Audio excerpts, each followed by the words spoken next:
I was married for 12 years.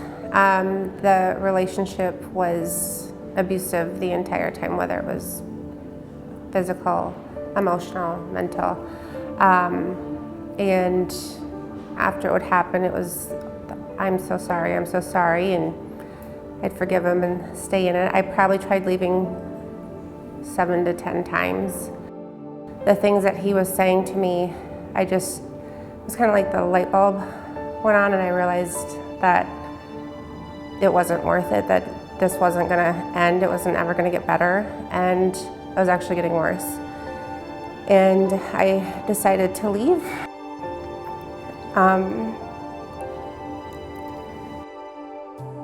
I would say the last 4.5 years going through the divorce was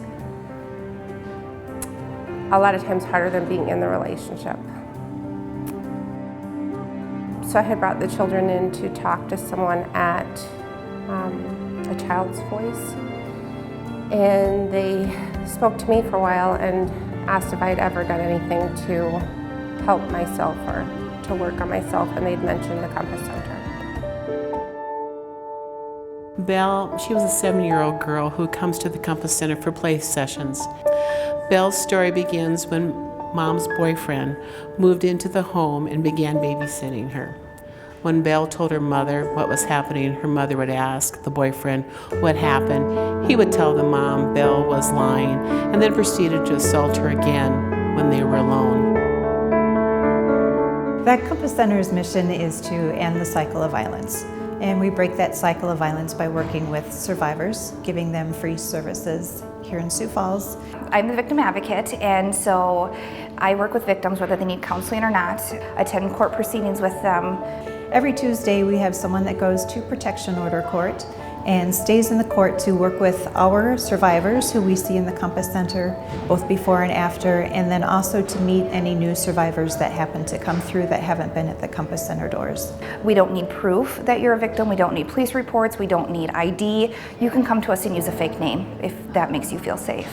Because we do not take money, because we don't accept insurance, we just do it for free, they can come to us under any name that they want to come under. And for some women, that is so important that it's just an extra layer that they don't have to worry about, nobody's gonna find me here.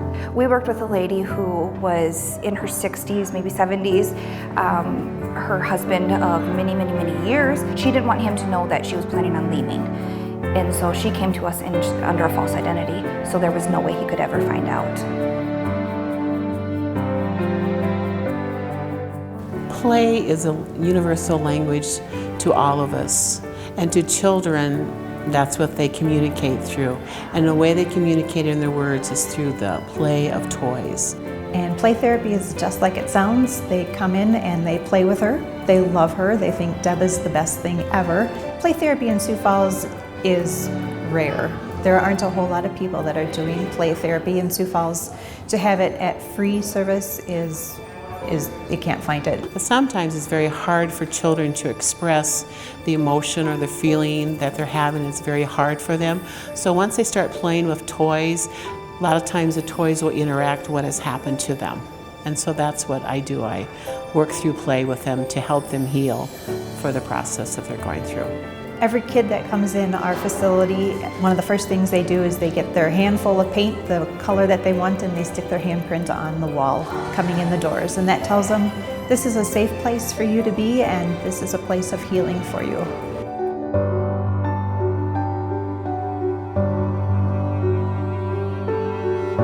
Last fiscal year, we had over 1,100 people come in for services, and then they received about 8,000 services, and that's just the survivor side of the people that we're seeing.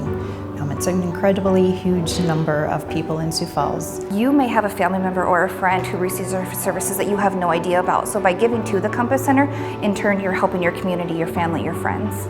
Not enough people know about us. I would like more people to know about the Compass Center because there are a ton more people that we could help, and we're just not reaching them right now. We stick to a very string bean type of budget. A lot of why we are able to get by on what we can is because of the people that work there and because of how much they love the survivors and they feel their job is so important to do.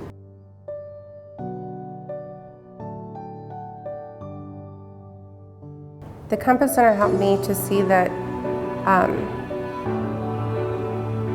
he isn't in control of my life,